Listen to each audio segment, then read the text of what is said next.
Hello everyone, welcome to my channel, The Big Boolean Theory. This video is part of a lecture series on operating systems, and in this video we are going to solve another gate question. So as you can see, this gate question was asked in the year 2006 for 1 marks, and this gate question is related to CPU scheduling policies, specifically the shortest remaining time first.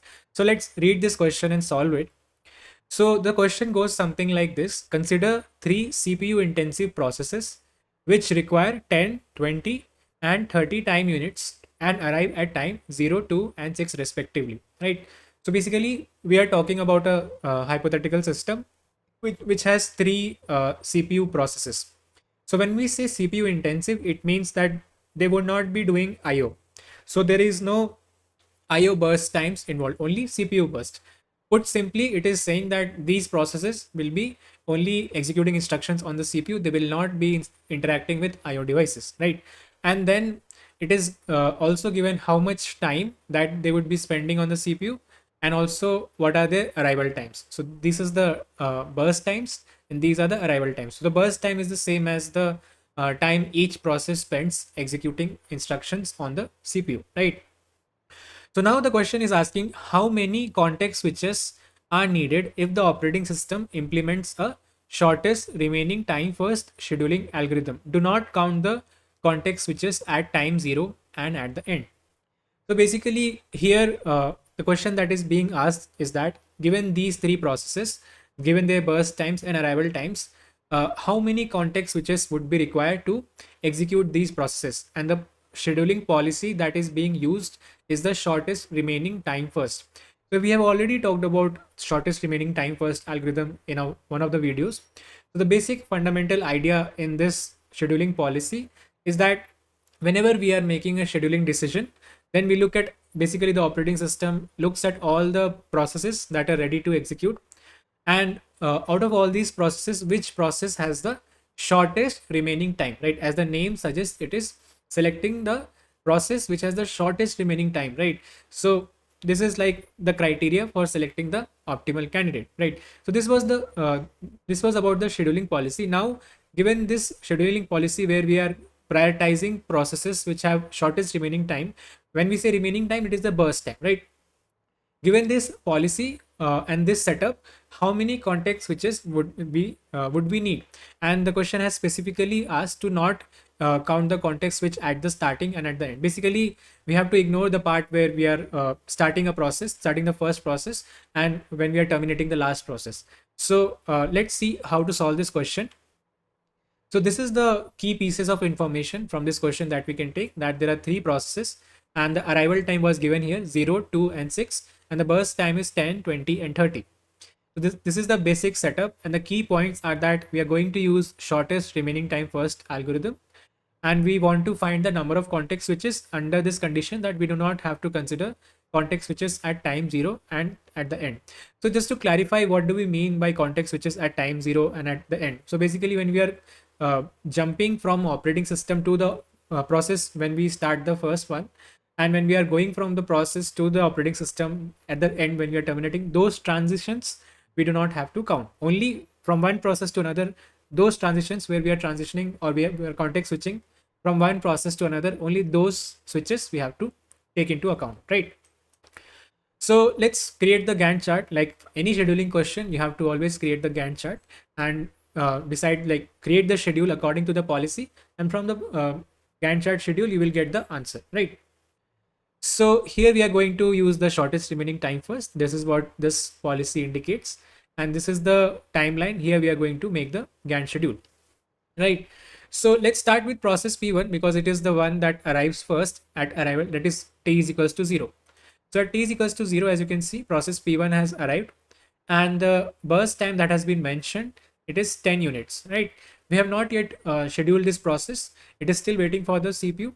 If you look at t is equals to 0, then there is only one process in the system. The other processes will arrive at a later point in time. So P2 arrives at 2 and P3 arrives at 6. So from 0 to 2, right, during this period, from time instant 0 to time instant 2, there is only one process in the system. So there is no choice that needs to be made. The only choice, the only process is process P1. So process P1 will be allowed to execute from 0 to 2. At time instant t is equals to 2, we can see process P2 has arrived and process P1 has executed for 2 units. So the remaining burst time changes from 10 to 8. So at t is equals to 2, we now have to make a decision because we no longer have only one process in the system. When we have two processes, we have two candidates. Now, out of these two processes, the operating system has to make an optimal choice based on the shortest remaining time first policy.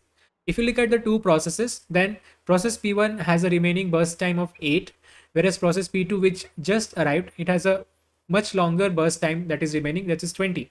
So obviously, out of these two processes, the operating system will allow process P1 to execute. Since it's already executing, so it will continue its execution. It will not be preemptive. So when we say preempted, we mean that the control of the CPU will not be taken from process P1.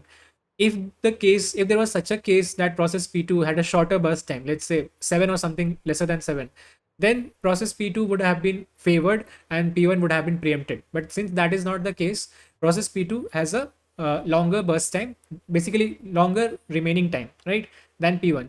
So 20 is greater than 8. P1 has a shorter remaining time. So P1 gets to continue its execution. Now, till when?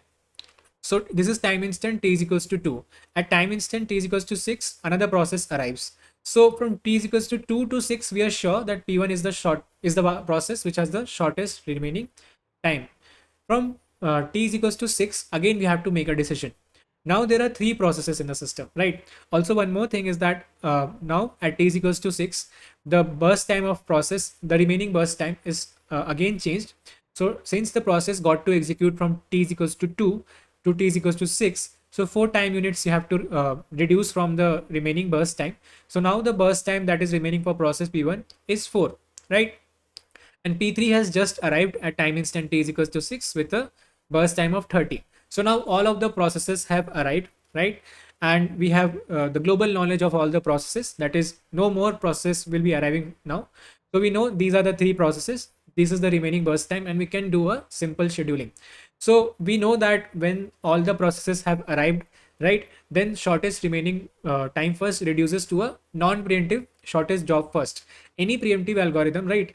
Any generic preemptive algorithm, when basically all the processes arrive, we can make an optimal decision and it won't change.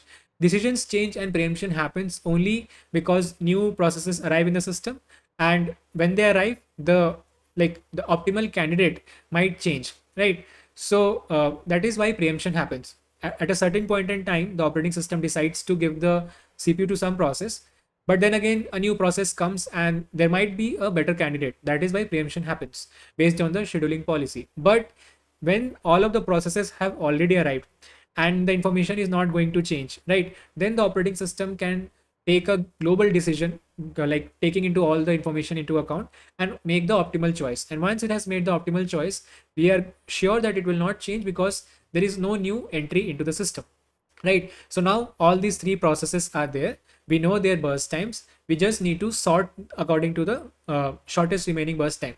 So process P1 has the shortest one, then P2, and then P3. And we can just follow a non-preemptive shortest job first kind of behavior, right? So P1 will execute, right?